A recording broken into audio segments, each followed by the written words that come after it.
m'appelle Raoul Barbet, donc j'ai fait une licence aux Beaux-Arts de Rouen que j'ai terminée en 2017 et j'ai enchaîné sur une licence donc, de cinéma à Paris 3. Et cette année là je suis en master 1 d'études cinématographiques toujours à Paris 3. Et donc j'ai réalisé l'an dernier avec un ami rencontré aux Beaux-Arts, Papazoglou. C'est un film qui se passe dans un quartier qu'on a voulu un petit peu étrange, donc où toutes les maisons se ressemblent. Et dans ce quartier, donc, il y a une dame, Madame Papazoglou, qui joue du bouzouki, et c'est retransmis dans des enceintes un peu partout, sauf qu'un jour la musique s'arrête, ce qui intrigue Serge, le cantonnier, qui décide de tirer les choses au clair et d'aller voir ce qui se passe chez Madame Papazoglou. Certaines choses me sont venues assez vite, notamment le décor. En fait, ça faisait un moment que j'avais envie d'y tourner un court-métrage. Après, pour ce qui est de l'intrigue, elle a beaucoup évolué. La version qui avait été présentée dans le cadre de l'atelier à Pascal-Alex Vincent, elle était complètement différente de la version finale. Ce personnage rouge aussi, c'était quelque chose que je voulais, un homme tout en rouge, un homme statue. Mais en dehors de ça, donc en dehors des lieux et des personnages, vraiment l'intrigue a évolué et le film final ressemble pas du tout à ce qu'était la V1 du scénario.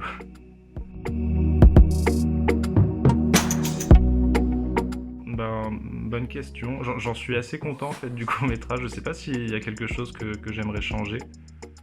En tout cas, c'est assez fidèle à ce que j'imaginais et ce que j'avais écrit. Non, il n'y a pas de gros points vraiment sur lesquels j'aimerais revenir. Bon, après, il y a toujours des petites choses au niveau du montage qu'on pourrait faire différemment. Mais dans le gros du truc, non, j'en suis assez satisfait. Il y a une scène donc, où l'automate, donc le personnage rouge, se fait porter par le cantonnier et on voit ses pieds qui dépassent du dessus d'une haie.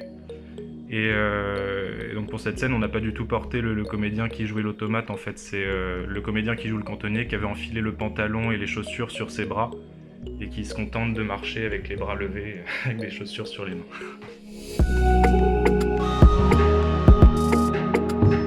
Ça a été parce que le quartier est assez calme, donc on n'a pas été tellement gêné au niveau du son. Et puis bon, on a tourné ça en janvier, donc il n'y avait pas beaucoup de gens dans les rues.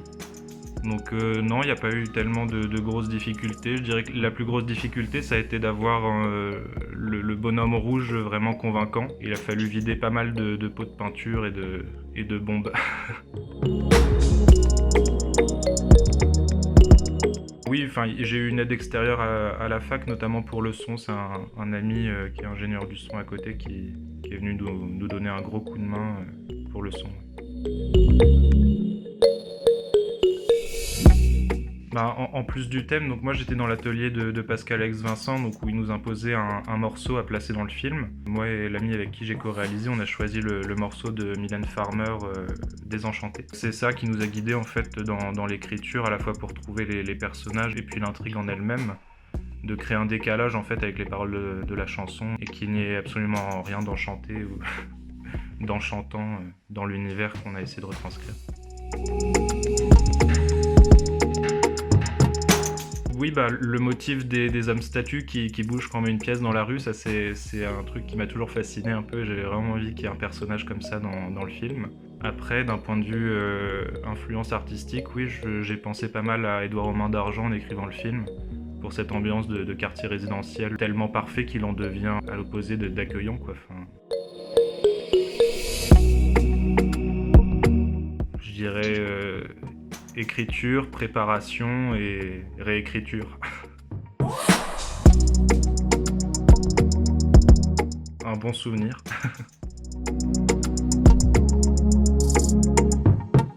Bon après c'était un peu une année particulière, il y a eu pas mal de rendez-vous d'annulés, on n'a pas eu tant de rendez-vous que ça. Mais en tout cas les quelques-uns qu'on a eus étaient vraiment motivants et inspirants. Notamment les rencontres avec des scénaristes qu'on a pu avoir qui ont fait des retours sur nos scénarios. Et puis l'aide des profs à la tête des ateliers, Pascal-Alex Vincent dans mon cas. C'était rassurant et motivant de les avoir à nos côtés, ouais, pour nous épauler et nous guider au fur et à mesure des versions de scénario. Je dirais surtout le tournage en fait. Parce que comme la cérémonie n'a pas pu avoir lieu, j'imagine que ça aurait été ça le souvenir marquant, mais plutôt le tournage.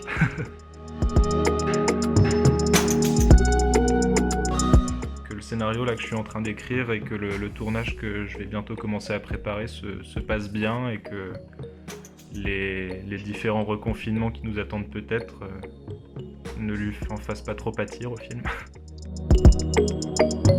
Salut, bonne journée, merci.